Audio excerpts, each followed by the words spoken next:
जिले की हलचल। आकाशवाणी लखनऊ से प्रस्तुत है जिले की हलचल। आज सुनिए हमीरपुर और इटावा जिलों की हलचल। पहले सुनते हैं हमीरपुर जिले की हलचल। आलेख और स्वर है शिव कुमार का। जनपद हमीरपुर में महापौधरोपण अभियान में बृहद पौधरोपण कार्यक्रम का आयोजन कर 9 जुलाई को उपाध्यक्ष राज्य मंत्री राज्य मद्य निषेध परिषद ब्रजेश शुक्ला, शासन से नामित नोडल अधिकारी श्रम आयुक्त मार्कंडेय शाही की उपस्थिति में कनौटा वन ब्लॉक के त्रिवेणी वन में 8,000 पौधों को लगाकर शुभारंभ किया गया। हमीरपुर के 5,000 स्थानों में 75,25,000 पौधों का एक साथ रोपण कर रिकॉर्ड बनाया गया। इस अभियान में यमुना, बेतवा, बिरमा, धसान के नदियों के तीर से लेकर घरों के आंगन तक पौधों का रोपण किया गया ताकि हमारी धरा हरी भरी रहे और पर्यावरण का संतुलन बना रहे। इस अवसर पर आयोजित जनसभा को संबोधित करते हुए उपाध्यक्ष मद्य निषेध परिषद ने कहा कि जिस तरह हम अपनी माँ से प्यार करते हैं उसी तरह धरती भी हमारी माँ है। हम सब मिलकर धरती माँ को हरा भरा करने का प्रयास करें। सदर विधायक डॉक्टर मनोज कुमार प्रजापति ने पौधों को लगाने के बाद उनके संरक्षण का आह्वान किया। जिलाधिकारी घनश्याम मीना ने धन्यवाद ज्ञापित करते हुए पौधों की महत्ता बताई। समस्त विभागों, सभी स्कूल कॉलेज, सभी गांवों के खाली स्थानों में पौधरोपण कर उनके संरक्षण का संकल्प लिया गया। बुंदेलखंड के हमीरपुर, महोबा, बांदा, चित्रकूट के लोगों के लिए राहत और गर्व की खबर है कि उत्तर मध्य रेलवे बुंदेलखंड के मानिकपुर से दिल्ली के लिए पहली वंदे मातरम एक्सप्रेस ट्रेन के चलाने को हरी झंडी दे दी है। ये ट्रेन मानिकपुर, बांदा वाया कानपुर होते हुए सीधे दिल्ली जाएगी, जिससे दिल्ली की दूरी बेहद कम हो जाएगी। अब बुंदेलखंड के यात्रियों को कानपुर या झांसी जाकर ट्रेन पकड़ने की जरूरत नहीं पड़ेगी। इस ट्रेन के चलने से बुंदेलखंड के पर्यटन, कारोबार और शिक्षा को भी बढ़ावा मिलेगा, जिससे क्षेत्र के आर्थिक गतिविधियों में तेजी आएगी और खजुराहो, कालिंजर किला, चित्रकूट जैसे धार्मिक ऐतिहासिक स्थल वंदे भारत से जुड़कर राष्ट्रीय अंतर्राष्ट्रीय पर्यटकों को आकर्षित करेंगे। जनपद हमीरपुर में प्रधानमंत्री सुरक्षित मातृत्व अभियान गर्भवती महिलाओं के लिए वरदान से कम साबित नहीं हो रही है, क्योंकि गर्भवती महिलाओं को प्रसव से पूर्व देख रेख और निःशुल्क अल्ट्रासाउंड की व्यवस्था के साथ चिकित्सा का लाभ मिल रहा है, जिससे उच्च जोखिम वाली महिलाओं को समय रहते उचित इलाज करा दिया जाता है, जिससे गर्भवती महिलाओं को परेशानी नहीं उठानी पड़ती है। प्रधानमंत्री सुरक्षित मातृत्व योजना की जानकारी देते हुए जिला कार्यक्रम समन्वयक सुरेंद्र सिंह जी कहते हैं कि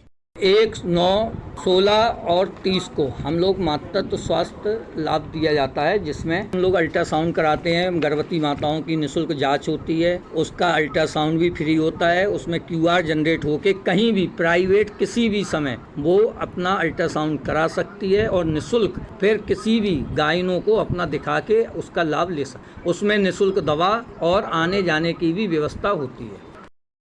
चित्रकूट धाम मंडल के चारों जिलों हमीरपुर, महोबा, बांदा, चित्रकूट की शिक्षा व्यवस्था चुस्त दुरुस्त हो सके, इसके लिए मंडल के 4 जनपदों की प्रत्येक तहसील में मुख्यमंत्री मॉडल स्कूल स्थापित किए जाएंगे, जिसके लिए विभाग ने भूमि की तलाश शुरू कर दी है, जिसमें प्री प्राइमरी से लेकर इंटरमीडिएट तक की शिक्षा एक ही छत के नीचे प्रदान की जाएगी। और इन स्कूलों की विशेषता के विषय में जानकारी देते हुए प्रभारी सहायक शिक्षा निदेशक प्रेम प्रकाश मौर्य ने बताया कि कक्षा 1 से लेकर 12वीं तक की शिक्षा तो मिलेगी ही, साथ ही आधुनिक कक्षाएं, खेल सुविधाएं, विज्ञान, कंप्यूटर लैब, मल्टीपर्पज हॉल, साफ स्वच्छ जल, बेहतर शौचालय, सैनिटरी पैड, बोर्डिंग मशीन की सुविधाएं मुहैया कराई जाएंगी। उन्होंने बताया कि शासन की मंशा है कि बच्चों को शिक्षा के साथ कौशल विकास को भी विकसित होना चाहिए, इसलिए इन मॉडल स्कूलों में स्किल हेल्थ सेंटर की भी सुविधाएं उपलब्ध रहेंगी और सुरक्षा व्यवस्था की दृष्टि से सुरक्षा गार्ड, CCTV कैमरे आज से लैस होंगे।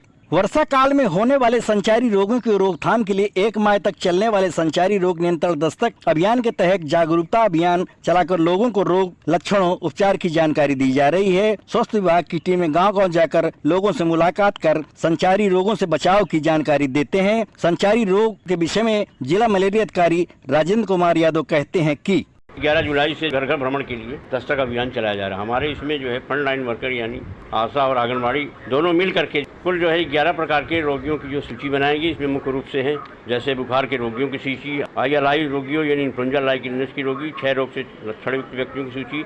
हमारी सारी आंगनबाड़ियाँ और आशाएं जो हैं साथ साथ में 0 से 5 साल के बच्चों को ORS दे रही है, और अगर किसी को भी डायरिया हो रहा है तो उनको जो है ORS के साथ साथ में 14 दिन तक की जो है जिंक की गुड़िया दी जा रही है। इस तरीके से हमारा 11 तारीख से लेकर 31 तक जो है सघन भ्रमण अभियान चलाया जा रहा है। हमीरपुर जिले की हलचल के बाद आइए सुनते हैं इटावा जिले की हलचल। आलेख और स्वर है अमित कुमार तिवारी का।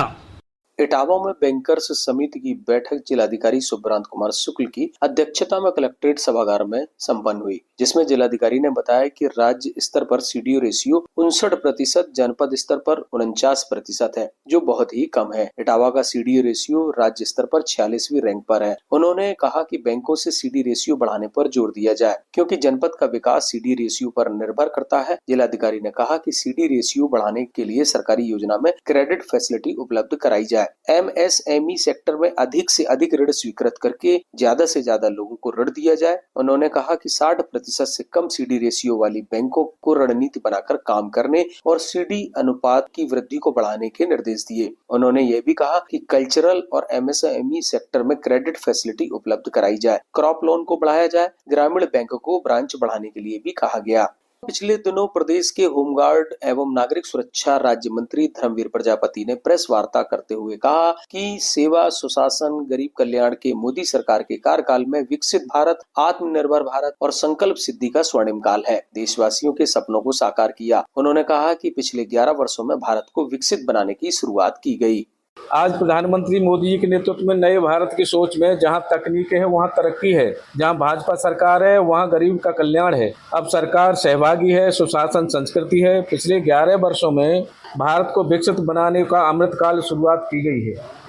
इटावा में भाजपा सदर विधायक सरिता भदौरिया और जिलाधिकारी सुब्रांत कुमार शुक्ल ने छात्र छात्राओं को टैबलेट, मेडल और प्रमाण पत्र देकर सम्मानित किया। भाजपा विधायक सरिता भदौरिया ने बताया कि मुख्यमंत्री योगी आदित्यनाथ ने प्रदेश के प्रतिभाशाली बच्चों को सम्मानित किया था, जिसमें इटावा के 10 बच्चों को भी लखनऊ में सम्मानित किया गया। उन्होंने कहा कि अगर किसी भी क्षेत्र में बच्चों को प्रोत्साहित किया जाए तो वह और आगे बढ़ते हैं। मुख्यमंत्री द्वारा प्रोत्साहन मिलने से बच्चे और अच्छा परिणाम देंगे, साथ ही दूसरे बच्चों के लिए प्रेरणा स्रोत बनेंगे। 10 बच्चों को उन्होंने लखनऊ बुलाकर सम्मानित किया है और 10 बच्चों को हम लोगों ने यहाँ पर टैब, प्रशस्ति पत्र, गोल्ड मेडल देकर उनका सम्मान किया है। मुझे आशा ही नहीं, पूरा विश्वास है कि हमारे जनपद के बच्चे खेल के क्षेत्र में, शिक्षा के क्षेत्र में बहुत आगे जाएंगे और मुख्यमंत्री जी की सभी योजनाओं का लाभ लेते हुए हमारे जनपद को और हम सबको गौरवान्वित होने का अवसर प्राप्त करें। इटावा में जन सुनवाई के दौरान उत्तर प्रदेश राज्य महिला आयोग की अध्यक्ष डॉक्टर बबीता सिंह चौहान ने प्रेस वार्ता में बताया कि पीड़ित महिलाओं की समस्याओं को सुना गया और उनके तत्काल निस्तारण के निर्देश भी दिए गए। उन्होंने ये भी कहा कि महिलाओं की समस्याओं को सभी थाने पर सुना जाए और यदि नहीं सुना जाएगा तो उसके लिए कार्रवाई के लिए भी कहा गया है। महिलाओं की समस्याओं के निस्तारण के लिए महिला आयोग निरंतर कार्य कर रहा है। हमारा उद्देश्य इटावा ही नहीं, पूरे उत्तर प्रदेश में भी जहाँ भी महिलाओं को परेशानी है, उनकी कोई प्रॉब्लम्स हैं, कि हम कैसे उनकी समस्याओं का समाधान कर सकते हैं। हम 100% निस्तारण करने की कोशिश करते हैं। उसमें सिर्फ वो चीज़ें बचती हैं या तो जो कोर्ट में चल रही होती हैं या जिनका इन्वेस्टिगेशन चल रहा होता है। इटावा में वृहद वृक्षारोपण महाअभियान कार्यक्रम में भीमराव अम्बेडकर कृषि अभियांत्रिकी औद्योगिक महाविद्यालय के आवासीय परिसर में राज्य महिला आयोग की उपाध्यक्ष अपर्णा यादव ने पौधारोपण किया। उन्होंने कहा कि एक पेड़ मां के नाम अभियान के तहत 37 करोड़ वृक्षारोपण में पेड़ लगाने का सौभाग्य प्राप्त हुआ है। एक पौधा सिंदूर का भी लगाया, जो ऑपरेशन सिंदूर को समर्पित किया गया। इटावा सफारी पार्क में दिवंगत बब्बर शेर मनन की तृतीय पुण्यतिथि मनाई गई थी। सफारी पार्क प्रशासन द्वारा बब्बर शेर मनन की स्मृति में एक पीपल के वृक्ष का रोपण किया गया। साथ ही उत्तराखंड वानिकी प्रशिक्षण अकादमी हल्द्वानी में प्रशिक्षण कर रहे 70 वन आरक्षियों को सफारी पार्क में शैक्षिक भ्रमण कराने के बाद पार्क के निदेशक द्वारा शेर मनन की स्मृतियों को साझा किया गया। इटावा में लापरवाह सरकारी डॉक्टर्स के खिलाफ सीएमओ ने बड़ा निर्णय लिया है। सीएमओ डॉक्टर बीके सिंह ने अपने ऑफिस में वीडियो कंट्रोल रूम बनाया, जहां से उन्होंने सीएचसी, पीएचसी में तैनात डॉक्टरों की निगरानी शुरू की है।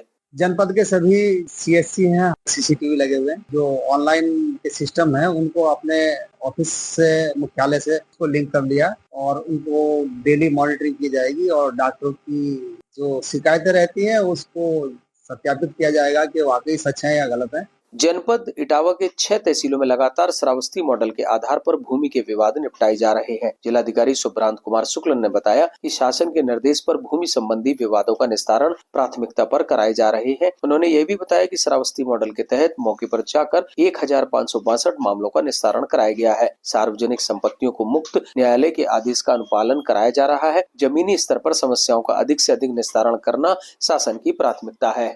ये था आकाशवाणी लखनऊ के क्षेत्रीय समाचार एकांश द्वारा प्रस्तुत जिले की हलचल का आज का अंक।